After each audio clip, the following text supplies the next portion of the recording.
1 अगस्त 2024 का दिन गरीब, दलित और आदिवासियों के लिए बहुत निर्णायक दिन है और कहीं न कहीं उनके उत्थान का दिन माना जाएगा। आजादी के इतने साल बाद तक गरीब, आदिवासी और दलित आज भी आरक्षण का फायदा नहीं ले पाए। इसकी सबसे बड़ी वजह यह रही है कि उनके ही स्वयं घोषित जो दलित नेता है, जो दलित ठेकेदार हैं, जो पहली पंक्ति में खड़े होकर कई सालों तक आरक्षण की मलाई खा रहे थे, वो अब नहीं कह पाएंगे।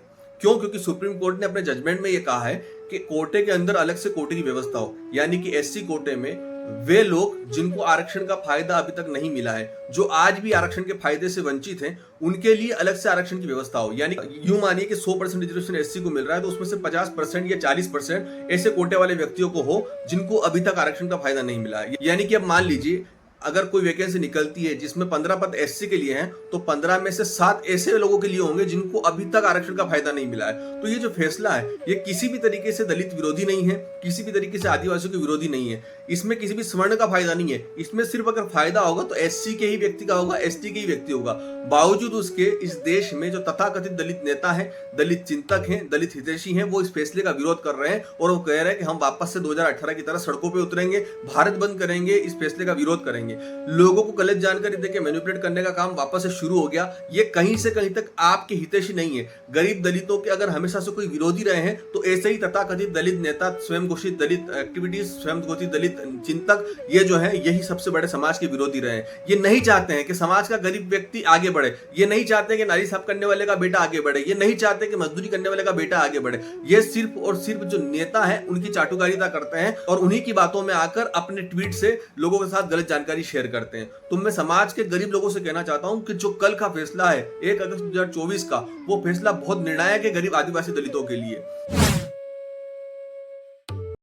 अब बात यह आती है कि ये मामला सुप्रीम कोर्ट तक पहुंचा कैसे। तो उसके लिए आपको समझना होगा 2006 में पंजाब राज्य ने मजहबी सिखों और वाल्मीकि समाज के लोगों के लिए एससी का जो आरक्षण मिल रहा था, उसमें से 50% आरक्षण इनको देने की व्यवस्था की। यानी कि अगर 15% रिजर्वेशन मिल रहा है, तो उसमें से 7.5% मजहबी सिखों और वाल्मीकि समाज के लोगों को मिलेगा। इसका विरोध हुआ, ये मामला हाई कोर्ट में गया पंजाब की, वहां इसको निरस्त कर दिया गया।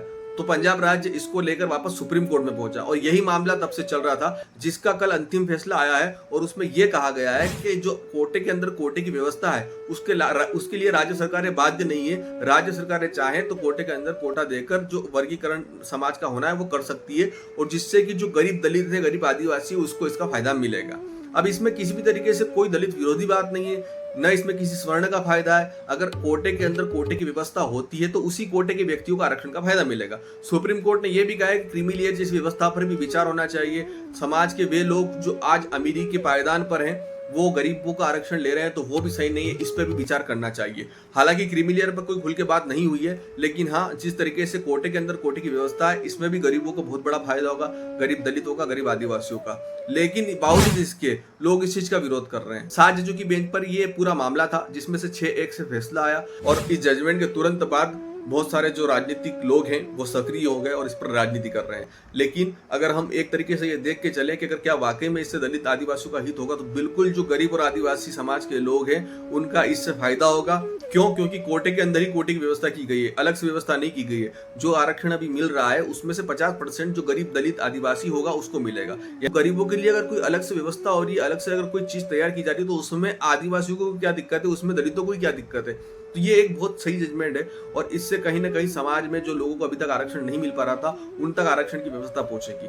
आपका क्या मानना है? कमेंट सेक्शन में कमेंट करके जरूर बताएं। मिलते हैं नेक्स्ट वीडियो में।